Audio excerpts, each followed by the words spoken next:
എൻ്റെ എല്ലാ പ്രിയപ്പെട്ട കൂട്ടുകാർക്കും ഒരുപാട് സ്നേഹത്തോടെ പുതിയൊരു വീഡിയോയിലേക്ക് സ്വാഗതം കേട്ടോ. നമ്മളിന്ന് തയ്യാറാക്കാൻ വേണ്ടി പോകുന്ന ക്രിസ്മസ് ഒക്കെ ആയിട്ട് ഒരു ബീഫ് പെപ്പർ റോസ്റ്റാണ് കേട്ടോ. അപ്പോൾ പച്ചക്കുരുമുളകൊക്കെ ധാരാളം കിട്ടുന്ന സമയമാണ്, പിണ്ടായി വരുന്ന സമയമാണ്. അപ്പോൾ അതുകൊണ്ട് തന്നെ പച്ചക്കുരുമുളകൊക്കെ ഇട്ട് നല്ല വരട്ടിയെടുക്കുന്ന ഒരു ബീഫിൻ്റെ റെസിപ്പിയാണ് കേട്ടോ. ബീഫ് വരട്ട് റെസിപ്പിയാണ്.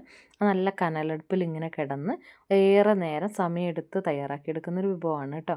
അപ്പോൾ അത് വളരെ സിമ്പിളായിട്ട് തയ്യാറാക്കിയെടുക്കാം. അപ്പോൾ അതിൻ്റെ ഏറ്റവും അതിലേക്ക് മസ്റ്റായിട്ട് വേണ്ട ഒരു ഇൻഗ്രീഡിയൻസ് പച്ചക്കുരുമുളകാണ്. പച്ചക്കുരുമുളക് ഇപ്പോൾ ഉണ്ടാകുന്ന സമയമാണല്ലോ, അപ്പോൾ അതുകൊണ്ട് ഇങ്ങനത്തെ റെസിപ്പികളൊക്കെ നമുക്ക് ട്രൈ ചെയ്യാൻ പറ്റിയ സമയമാണ് കേട്ടോ. അപ്പോൾ നമുക്ക് ആവശ്യത്തിനുള്ള കുരുമുളക് ഒന്ന് പറിച്ചെടുക്കാം കേട്ടോ. അപ്പോൾ എന്താ പറയുക, നല്ല മുറ്റിയ കുരുമുളകല്ല അത്, അതായത് നമ്മൾ പറിക്കാനായിട്ടില്ല അതിൻ്റെ, എന്നാലും അത്യാവശ്യം മൂത്തിട്ടുണ്ട് കേട്ടോ. പിന്നെ ഒരു 1/2 കിലോ അളവിലാണ് ഞാനിവിടെ ബീഫ് എടുത്തുള്ളത്. അത് നന്നായിട്ട് നുറുക്കി കഴുകി വൃത്തിയാക്കി കൊണ്ടുവന്ന് വെച്ചിട്ടുണ്ട് കേട്ടോ. വൃത്തിയാക്കി എടുത്ത് കൊണ്ടുവന്നിട്ടുണ്ട്. പിന്നെ അതിലേക്ക് കുറച്ച് പൊടികൾ എടുത്തിട്ടുണ്ട്. അതായത് പെരുംജീരകം എടുത്തിട്ടുണ്ട്, ഗരം മസാല, മഞ്ഞൾപ്പൊടി, മല്ലിപ്പൊടി, അതുപോലെ തന്നെ ഉപ്പും എടുത്തിട്ടുണ്ട് കേട്ടോ. പിന്നെ അതിലേക്ക് കുറച്ച് ഇഞ്ചി, ഒരു 4-5 പച്ചമുളക് കട്ട് ചെയ്തെടുത്തിട്ടുണ്ട്. പിന്നെ ബീഫിന് നെയ്യ് അധികം ഉണ്ടെങ്കിൽ നമ്മൾ കൂർക്കയോ അല്ലെങ്കിൽ കായോ ഇടുന്ന പതിവാണ് കേട്ടോ. അപ്പോൾ അതുകൊണ്ട് തന്നെ ഞാൻ 1/2 പീസ് കായാണ് എടുത്തിട്ടുള്ളത്, പച്ചക്കായ കേട്ടോ, നേന്ത്രക്കായ്. പിന്നെ നമ്മൾ അതിലേക്ക് ഒരു പിടി തേങ്ങാക്കൊത്ത് ഇട്ടിട്ടുണ്ട് കേട്ടോ. തേങ്ങാക്കൊത്തും ഈ ഒരു ബീഫ് റോസ്റ്റിന് ഒരു പ്രത്യേകമായിട്ടുള്ള ടേസ്റ്റ് കൊടുക്കുന്നുണ്ട് കേട്ടോ. അപ്പോൾ നമ്മൾ ആവശ്യാനുസരണം നമുക്ക് എത്രത്തോളം എമൗണ്ട് ബീഫുണ്ടോ അതിനനുസരിച്ച് തേങ്ങാക്കൊത്ത്, ഞാനിവിടെ ഒരു 1/4 മുറിയോളം തേങ്ങാക്കൊത്ത് എടുത്തിട്ടുണ്ട്. പിന്നെ നല്ല പഴുത്ത തക്കാളി 2 എടുത്തിട്ടുണ്ട് കേട്ടോ. ഒത്തിരി വലിയ തക്കാളിയാണെങ്കിൽ 1 എടുത്താലും മതി കേട്ടോ. പിന്നെ നമുക്ക് വേണ്ടത് പച്ചക്കുരുമുളകാണ്. അപ്പോൾ ഞാൻ 2 സെക്ഷനായിട്ടാണ് പച്ചക്കുരുമുളക് എടുത്തിട്ടുള്ളത്. അപ്പോൾ ഒരു 4-5 തിരി കുരുമുളക് എടുത്തിട്ട് ഒരല്പം കുരുമുളക് ഇതുപോലെ മാറ്റി വയ്ക്കുന്നുണ്ട്. പിന്നെ ഒരല്പം നമ്മൾ ഇടും ചെയ്യുന്നുണ്ട് കേട്ടോ. പിന്നെ ലാസ്റ്റ് പാചകം ചെയ്യുന്ന സമയത്ത് കുരുമുളക് പൊടിയും കൂടി ചേർക്കുന്നുണ്ട് കേട്ടോ. അപ്പം അങ്ങനെയാണ് ചെയ്യുന്നത്. ആദ്യം തന്നെ ഒരു കുക്കർ എടുത്തിട്ട് നമ്മൾ കഴുകി വൃത്തിയാക്കി നുറുക്കി വെച്ചിരിക്കുന്ന ബീഫ് കുക്കറിലേക്ക് ഇട്ട് കൊടുക്കുകയാണ് ചെയ്യുന്നത് കേട്ടോ. പിന്നെ അതിലേക്ക് നമ്മൾ എടുത്ത് വെച്ചിരിക്കുന്ന ഓരോ പൊടികളും ചേർത്ത് കൊടുക്കാം. ആദ്യം തന്നെ നമ്മൾ ചേർത്ത് കൊടുക്കുന്ന പെരുംജീരകമാണ് കേട്ടോ. ഒരു 1/4 ടീസ്പൂൺ അളവിൽ പെരുംജീരകം ചേർത്ത് കൊടുക്കുകയാണ്. ഈ പെരുംജീരകം പൊടിയാണെങ്കിൽ അത് അങ്ങനെ ചേർത്ത് കൊടുത്താൽ മതി കേട്ടോ. പിന്നെ നമ്മൾ ചേർത്ത് കൊടുക്കുന്ന മഞ്ഞൾപ്പൊടിയാണ്, അത് 1/4 ടീസ്പൂൺ അളവിൽ മതി. 1/4 ടീസ്പൂൺ മഞ്ഞൾപ്പൊടി ചേർത്ത് കൊടുക്കാം. പിന്നെ അതിലേക്ക് ഒരു 1/4 ടീസ്പൂൺ ഉലുവയാണ്, ഉലുവ മുഴുവനോടെയുള്ള ഉലുവയാണ് ചേർത്ത് കൊടുക്കുന്നത് കേട്ടോ. ഈ ഉലുവയൊക്കെ പൊടി ഉണ്ടെങ്കിൽ അത് ചേർത്താലും മതി. പിന്നെ ഒരു 3/4 ടീസ്പൂണോളം മല്ലിപ്പൊടി ചേർത്ത് കൊടുക്കുകയാണ്. ഇതൊക്കെ നമ്മളെ വീട്ടിൽ തന്നെ പൊടിച്ചെടുത്ത പൊടിയാണ് കേട്ടോ. ഇനിയിപ്പോൾ എന്താ പറയുക, അല്ലാതെ ബീഫ് മസാല ചേർക്കുന്നില്ല കേട്ടോ. പിന്നെ നമ്മളൊരു 1/2 ടീസ്പൂണിൽ കുറച്ചും കൂടി അധികമായിട്ട് ഗരം മസാലയാണ് കേട്ടോ. ഈ ഒരു ഗരം മസാല നമ്മൾ വീട്ടിൽ തന്നെ പൊടിച്ചെടുത്തതാണ്. അപ്പോൾ അതുകൊണ്ട് അതിൻ്റെ ഒന്ന് അളവ് കൂടാതിരിക്കാനായിട്ട് ശ്രദ്ധിക്കണം. കാരണം ഒരു മസാലേൻ്റെ കുത്തൽ ടേസ്റ്റ് വരും കേട്ടോ അധികമായിട്ടുണ്ടെങ്കിൽ. പിന്നെ നമ്മൾ എടുത്ത് വെച്ചിരിക്കുന്ന ഉപ്പിൽ നിന്ന് ഒരു 1/4 ടീസ്പൂൺ അളവിൽ ഉപ്പും കൂടി ചേർത്ത് കൊടുത്തിട്ടുണ്ട് കേട്ടോ. ഇനി വെന്ത് കഴിഞ്ഞിട്ട് ഉപ്പ് കുറവാണെങ്കിൽ അന്നേരം നമ്മൾ ബാക്കിയിടാം. പിന്നെ ഒരു പിടി നല്ല കഴുകി വൃത്തിയാക്കി വെച്ചിരിക്കുന്ന കറിവേപ്പില ഇട്ട് കൊടുത്തിട്ടുണ്ട്. ഈ ഇൻഗ്രീഡിയൻസ് എല്ലാം ഇട്ടതിന് ശേഷം പിന്നെ നമ്മൾ എടുത്തിരിക്കുന്നത് 1 ഇഞ്ച് നീളത്തിൽ അരിഞ്ഞ് വെച്ചിട്ടുള്ള ഇഞ്ചി ഉണ്ടായിരുന്നു, ആ ഇഞ്ചി ഇട്ട് കൊടുത്തിട്ടുണ്ട് കേട്ടോ. അപ്പോൾ ഇഞ്ചിയൊക്കെ എന്താ പറയുക, ഏറെ ചേർത്ത് കൊടുത്താൽ അത്രയും നല്ലതാണ്. പിന്നെ അതിലേക്ക് ഒരു 4-5 പച്ചമുളക് നീളത്തിലാണ് ഞാൻ കട്ട് ചെയ്ത് വെച്ചിട്ടുള്ളത്, അതും കൂടി ചേർത്ത് കൊടുക്കുകയാണ് കേട്ടോ. അപ്പോൾ ഇതിൻ്റെ ഒന്നും ഒരു പ്രത്യേക അളവ് എന്ന് പറഞ്ഞിട്ടുണ്ടെങ്കിൽ നമ്മൾ ഈ ബീഫ് എടുക്കുന്ന ബീഫിനനുസരിച്ചാണ്.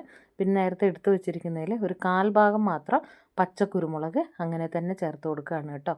ഇത് വെന്ത് കഴിയുമ്പോഴത്തേക്കും ഈ ഒരു ബീഫ് റോസ്റ്റ് റെഡിയായി വരുമ്പോൾ നമ്മൾ ഈ ചേർത്ത് കൊടുക്കുന്ന ഇൻഗ്രീഡിയൻസിൽ തേങ്ങാക്കൊത്തൊഴികെ ബാക്കിയൊന്നും തന്നെ കാണാൻ പോലും ഉണ്ടാവില്ല കേട്ടോ. അതുപോലെ അത് ഇതിനോട് ചേർന്ന് അത്രത്തോളം അത് വഴണ്ട് ഇതിനോട് ചേരും കേട്ടോ. പിന്നെ നമ്മൾ തേങ്ങാക്കൊത്ത് ഇട്ട് കൊടുത്തു, അതിൻ്റെ കൂടെ തന്നെ 2 തക്കാളി.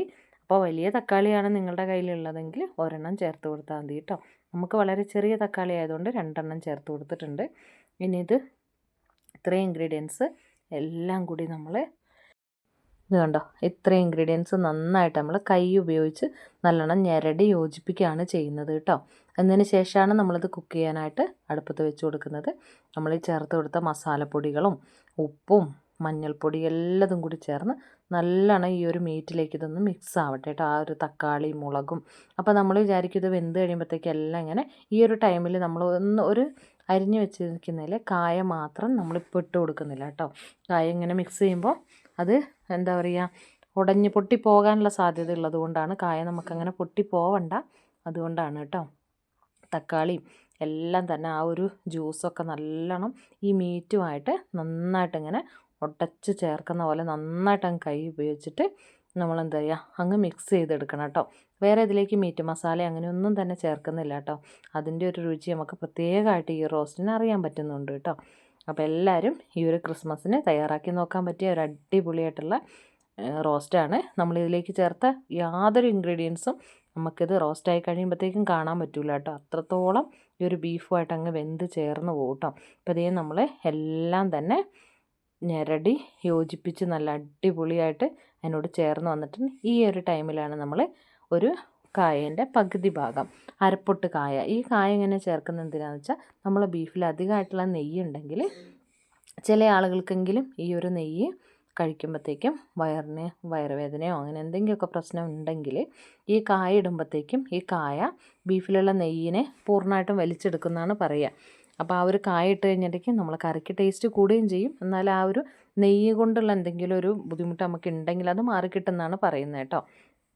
അപ്പോൾ എത്രത്തോളം അത് ശരിയാണെന്ന് എനിക്കറിയത്തില്ല. എന്നാലും നമ്മളങ്ങനെ പണ്ടേ അച്ഛനമ്മമാരൊക്കെ ഇടുന്ന കണ്ടിട്ട് നമ്മളും അങ്ങനെ ചേർക്കുന്നു. അതുകൊണ്ടാണ്. പിന്നെ ഇതിലേക്ക് വളരെ കുറച്ച് വെള്ളമേ ചേർക്കുന്നുള്ളൂ കേട്ടോ. ഒരു 1/2 ഗ്ലാസോളം വെള്ളം ചേർക്കുന്നുണ്ട്. പിന്നെ നമ്മൾ ഈ ബീഫ് കഴുകിയെടുത്തപ്പോൾ തന്നെ ഇതിനകത്ത് അത്യാവശ്യം വെള്ളം ഈ ബീഫിനകത്ത് തന്നെ ചിലപ്പോൾ കാണും. അപ്പോൾ അതുകൊണ്ട് ആ ഒരു വെള്ളം മതി. ഇനി ഇത് നമുക്ക് അടച്ച് വേവിക്കാനായിട്ട് കുക്കറൊന്ന് ക്ലോസ് ചെയ്ത് വെക്കാം കേട്ടോ. അത് കഴിഞ്ഞിട്ട് നമ്മളൊരു വലിയൊരു പാന്, അതായത് നല്ല അടികട്ടിയുള്ളൊരു പാത്രമാണ് ഞാനിവിടെ എടുത്തിട്ടുള്ളത് കേട്ടോ. ഇത് ഇൻഡാലിയത്തിൻ്റെ ഉരുളിയാണ്. ആ ഉരുളിയിലേക്ക് ഒരു 2 ടീസ്പൂണും 3 ടീസ്പൂൺ അളവിൽ വെളിച്ചെണ്ണ ചേർത്ത് കൊടുക്കുക. അതിന് ശേഷം അതിലേക്ക് 1 ടീസ്പൂൺ അളവിൽ കടുകിട്ട് ഒരു 2 ചെറിയുള്ളി കട്ട് ചെയ്തതും 1 തണ്ട് കറിവേപ്പിലയും കൂടി ചേർത്ത് കൊടുത്തു കേട്ടോ. ഇനി ഇത് ഈ ഒരു വെളിച്ചെണ്ണയിൽ കിടന്നിട്ട് നന്നായിട്ടൊന്ന് മുരിഞ്ഞ് വരട്ടെ. ഈ ഒരു ടൈമിൽ നമ്മൾ 1/2 പീസ് നീളത്തിൽ 1/2 ഇഞ്ച് നീളത്തിലുള്ളൊരു ഇഞ്ചിയും പിന്നെ ഒരു 7-8 വെളുത്തുള്ളിയും അതിൻ്റെ കൂടെ തന്നെ കുറച്ച് ബാക്കി നമ്മൾ മാറ്റി വെച്ചിരിക്കുന്ന പച്ചക്കുരുമുളക്, അത് ചതച്ചപ്പോൾ കാണിക്കാനായിട്ട് വിട്ടുപോയത് കേട്ടോ. പച്ചക്കുരുമുളകും കൂടി നന്നായിട്ടങ്ങ് മിക്സിയിലിട്ടൊന്ന് ചതച്ചങ്ങ് എടുത്തിട്ടുണ്ട് കേട്ടോ. അപ്പോൾ ഈ ഒരു കുരുമുളകും ഇഞ്ചിയും വെളുത്തുള്ളിയും ഒക്കെ നന്നായിട്ടങ്ങ് മൂത്തങ്ങ് വരട്ടെ എണ്ണയിൽ കിടന്നിട്ട്. അതിൻ്റെ കൂടെ തന്നെ ഒരു 4 പച്ചമുളകും കൂടി ചേർത്ത് കൊടുത്തിട്ടുണ്ട് കേട്ടോ. അപ്പോൾ അത്യാവശ്യം പച്ചമുളക് നമ്മൾ അതിൽ ചേർത്തിട്ടുണ്ട്.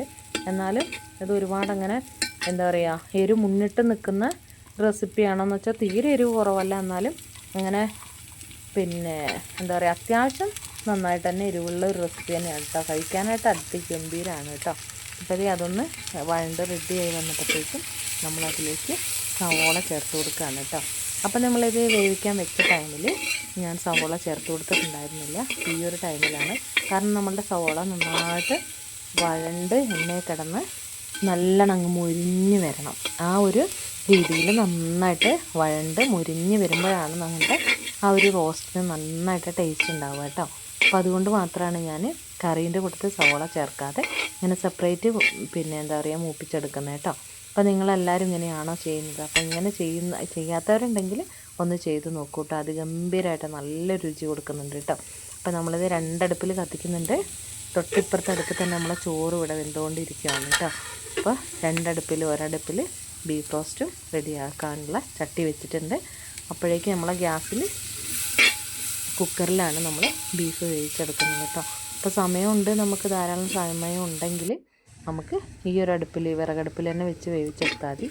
അപ്പോൾ ഞാൻ പെട്ടെന്ന് വേകാൻ വേണ്ടിയിട്ടാണ് കുക്കറിൽ ഗ്യാസിൻ്റെ മുകളിൽ വെച്ചിട്ട് പെട്ടെന്ന് കുക്ക് ചെയ്യാമെന്ന് വിചാരിച്ചത് കേട്ടോ. അപ്പോഴത്തേക്കും അത് വെന്ത് വിസിലടിച്ച് പാകമായി വരുമ്പോഴത്തേക്കും നമുക്ക് ഈ സവോളയൊക്കെ ഒന്ന് വാട്ടിയെടുക്കാമല്ലോ. ഇത് കണ്ടില്ലേ, നമ്മൾ ഒരു 4-5 വളരെ ചെറിയ സവോള ആയതുകൊണ്ട് തന്നെ ഒരു 5 സവോള എടുത്തിട്ടുണ്ട് കേട്ടോ.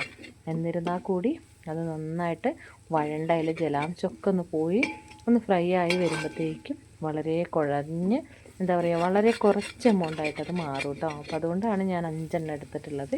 എന്നിട്ട് പോലും അത് വാടിക്കഴിഞ്ഞപ്പോൾ വളരെ ചെറിയൊരു എമൗണ്ടായിട്ട് മാറിയിട്ടുണ്ട് കേട്ടോ. അപ്പോൾ എത്രത്തോളം ഇത് വഴറ്റാൻ പറ്റുമോ നല്ല നമ്മൾ എന്താ പറയുക, ഈ ഒരു പാനിലിട്ടിട്ട് ഇളക്കുമ്പോൾ നന്നായിട്ടൊരു എന്താ പറയുക, നന്നായി ഒരു കിലുങ്ങുന്ന ഫീല്, അതായത് മൂത്ത് കഴിഞ്ഞിട്ടുണ്ടെങ്കിൽ ഇതിങ്ങനെ നമ്മളെ ചട്ടിയിലിങ്ങനെ ഇളകുന്ന ഒരു ശബ്ദം, ചെറുതായിട്ട് ഇങ്ങനെ കിലുങ്ങുന്ന ഒരു ഫീല് വരും. ആ ഒരു ടൈമിലാണ് നമ്മളിത് നിർത്തേണ്ടത് കേട്ടോ. അപ്പോൾ ഈ ഒരു ടൈമിൽ നമ്മൾ ഈ ഒരു സവോളയിലേക്ക് ആവശ്യത്തിനുള്ള കല്ലുപ്പ് നമ്മൾ ചേർത്ത് കൊടുക്കുകയാണ് കേട്ടോ. ഒരു 1/4 ടീസ്പൂണിൽ നമ്മൾ ബീഫ് വേവിച്ചപ്പോൾ ഒരു 1/4 ടീസ്പൂൺ അളവിൽ ഇട്ട് കൊടുത്തിട്ടുണ്ട്. ബാക്കി ഉണ്ടായിരുന്ന 1/4 ടീസ്പൂൺ അളവിൽ ഉപ്പും കൂടി ഞാൻ ഇതിലേക്ക് ചേർത്ത് കൊടുത്തു കേട്ടോ. കാരണം ഈ സവോളയിലൊന്ന് ഉപ്പ് പിടിക്കട്ടെ. പിന്നെ നമ്മൾ ബീഫിൽ എന്തെങ്കിലും ഒരു ഇത്തിരി ഉപ്പ് കുറവുണ്ടെങ്കിൽ സവോളയിലേക്ക് അത് ചേർക്കുമ്പോഴത്തേക്ക് അത് പാകമായിക്കോളൂ കേട്ടോ. പിന്നെ അത് റോസ്റ്റായി വരുമ്പോൾ നമുക്കില്ലെങ്കിൽ പിന്നെ ചേർത്ത് കൊടുക്കാം. പിന്നെ നല്ല കനലിലിരുന്നിട്ട് നന്നായിട്ട് നമ്മൾ സവോള നല്ല അങ്ങ് മുരിഞ്ഞ് പാകമായിക്കൊണ്ടിരിക്കുകയാണ്. ഈ ഒരു ടൈമിൽ വലിയൊരു സ്പൂണാണ് ഞാൻ എടുത്തിട്ടുള്ള. ആ ഒരു വലിയ സ്പൂണിലേക്ക് പറയുകയാണെങ്കിൽ പിന്നെ ടീസ്പൂൺ കണക്ക് പറയുകയാണെങ്കിൽ ഒരു 4-4.5 ടീസ്പൂണോളം അളവ് പിന്നെ എന്താ പറയുക ഉണക്ക കുരുമുളക് പൊടിച്ചതാണ്, പെപ്പർ പൗഡറാണ് ഞാൻ ചേർത്ത് കൊടുത്തിട്ടുള്ളത് കേട്ടോ. പച്ചക്കുരുമുളക് നമ്മൾ അങ്ങനെ മുഴുവനോടെ ഇട്ടിട്ടുണ്ട്. പിന്നെ നമ്മൾ ചതച്ച ടൈമിലും ചേർത്ത് കൊടുത്തിട്ടുണ്ട്. എന്നാലും ഇതൊരു പെപ്പർ റോസ്റ്റ് ആയതുകൊണ്ട് എന്താ പറയുക കൂടുതലും എരിവിന് വേണ്ടിയിട്ട് നമ്മൾ കുരുമുളക് തന്നെയാണ് ഇതിൽ കൂടുതലായിട്ട് ചേർക്കുന്നത് കേട്ടോ. അതുകൊണ്ടാണ് ഞാൻ പറഞ്ഞത് എന്താണ് കുരുമുളക് കൂടുതലായിട്ട് ഇതിന് പച്ചക്കുരുമുളക്. ഇനിയിപ്പോൾ പച്ചക്കുരുമുളക് കിട്ടാൻ വഴിയില്ലാത്തവരാണെങ്കിൽ മാത്രം എന്താ പറയുക ഈ ഒരു പിന്നെ കുരുമുളക് പൊടി ചേർത്ത് ഉണ്ടാക്കിക്കോളൂ കേട്ടോ. പക്ഷേ പച്ചക്കുരുമുളക് കൊടുക്കുന്ന രുചി എന്ന് പറഞ്ഞാൽ അതിഗംഭീരമായിട്ടുള്ളൊരു രുചിയാണ് കേട്ടോ. അപ്പോൾ അതിങ്ങനെ സമയമെടുത്ത് ഇങ്ങനെ പതുക്കെ ഇങ്ങനെ ഇളക്കി ഇത് മൂപ്പിച്ച് കൊണ്ടുവരണം. അപ്പോഴത്തേക്കും നമുക്ക് പിന്നെ എന്താണ് വിസിലടിച്ച് കഴിഞ്ഞിട്ട് നമ്മൾ കുക്കറൊന്ന് ഓപ്പൺ ചെയ്തിട്ടുണ്ട് കേട്ടോ. ഇതേ കുക്കർ ഓപ്പൺ ചെയ്ത് ഇത് കണ്ടോ, നമ്മൾ 1/4 ഗ്ലാസ് വെള്ളം ചേർത്തത് അതൊക്കെ വറ്റി ഇതുണ്ടോ കുക്കറിൽ നന്നായിട്ട് നമ്മൾ ബീഫ് ഇവിടെ വെന്ത് വന്നിട്ടുണ്ട് കേട്ടോ. അപ്പോൾ അത് റെഡി ആയിട്ടുണ്ട്. അപ്പോഴേക്കും നമ്മൾ അടുപ്പിൽ സവോള വഴറ്റിയത് റെഡിയായി. അതിലേക്ക് നമ്മൾ വേവിച്ച് വെച്ചിരിക്കുന്ന ബീഫും കൂടി ചേർത്ത് കൊടുക്കുകയാണ് കേട്ടോ. അപ്പോൾ അത് മുഴുവനായിട്ട് അതിലേക്ക് അങ്ങോട്ട് ചെറുതായിട്ടൊന്ന് ചുമച്ചതാണ് കേട്ടോ. പിന്നെ ഈ ബീഫൊന്ന് ഇട്ട് കൊടുത്ത് അത് ആ മസാലയും ആ ഒരു സവോളയൊക്കെ ആയിട്ട് നന്നായിട്ട് ഇളക്കി അതിനെ യോജിപ്പിക്കുകയാണ് കേട്ടോ. അപ്പോൾ ചെറുതായിട്ടൊരു വാട്ടറി ആയിട്ടുള്ളൊരു ഫീലാണ്. അപ്പോൾ ഇത് നമുക്ക് എന്താണെന്ന് വെച്ചിട്ടുണ്ടെങ്കിൽ നന്നായിട്ട് റോസ്റ്റാക്കി എടുക്കുകയാണ് വേണ്ടത്. ഇനി നമ്മൾ ചെറിയ തീയിലിട്ടിട്ട് ചെറിയൊരു കനലിലിട്ടിട്ട് ഇങ്ങനെ ഇടയ്ക്കിടയ്ക്ക് ഇളക്കി കൊടുത്തിട്ട് ഇതിലെ പൂർണ്ണമായിട്ട് ജലാംശം എല്ലാം ഒന്ന് വറ്റിച്ചെന്നെടുക്കുകയാണ് കേട്ടോ. അപ്പോൾ ഇത്രയും എമൗണ്ട് കറിയൊന്നും വരട്ടൊന്നും കാണില്ല ലാസ്റ്റ്. അത് നന്നായിട്ട് ഇങ്ങനെ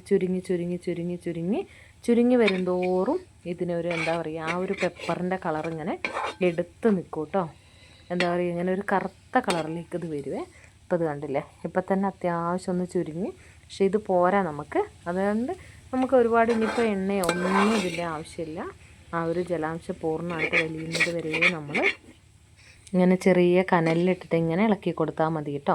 കനലിൽ നന്നായിട്ട് അങ്ങ് ചെമ്പിൽ പരത്തി അങ്ങ് ഇടുക. അപ്പോൾ ഇങ്ങനെ ഇൻഡാലിയത്തിൻ്റെ ഉരുളി ആയതുകൊണ്ട് തന്നെ വളരെ പെട്ടെന്ന് പിന്നെ അടി പിടിക്കൊന്നുമില്ല കേട്ടോ. അപ്പോൾ അതുകൊണ്ട് തന്നെ വിറകങ്ങ് എടുത്ത് മാറ്റിയിട്ട് ഇതുപോലെ കനലിൽ ഇടയ്ക്കൊന്ന് ഇളക്കി കൊടുത്ത് അടച്ച് വയ്ക്കുക കേട്ടോ. അപ്പോൾ അങ്ങനെ തന്നെയാണ് ഞാനും ചെയ്യുന്നത്. തീയെല്ലാം എടുത്ത് മാറ്റി അത്യാവശ്യം നന്നായി കനലുണ്ട്. ഈ ഒരു കനലടുപ്പിൽ ഈ ഒരു പാനിൽ ഇങ്ങനെ കിടന്നിട്ട് നന്നായിട്ട് ഇത് റോസ്റ്റായി വരട്ടെ കേട്ടോ. അപ്പോൾ ഇത്ര എമൗണ്ട് ഒന്നും പിന്നെ നന്നായിട്ട് റോസ്റ്റായി വരുമ്പോഴത്തേക്കും നന്നായിട്ട് എമൗണ്ട് ചുരുങ്ങും കേട്ടോ. അപ്പോൾ അതുകൊണ്ട് തന്നെ പിന്നെ ഇത് കഴിക്കാനാണെങ്കിൽ അതിഗംഭീരമാണ് കേട്ടോ. പിന്നെ നമ്മളെ അപ്പത്തിൻ്റെ കൂടെയും ചപ്പാത്തിൻ്റെയും പൊറോട്ടേൻ്റെയും ഒക്കെ കൂടെ ഇപ്പോൾ ക്രിസ്മസ് വരുമ്പോഴത്തേക്കും ഒരു അടിപൊളിയായിട്ട് വളരെ പെട്ടെന്ന് എല്ലാം കൂടി നമുക്ക് വളരെ എളുപ്പമാണല്ലോ. മിക്സിയിലിട്ട് എല്ലാം കൂടി ഒന്ന് മിക്സ് ചെയ്തെടുക്കുക.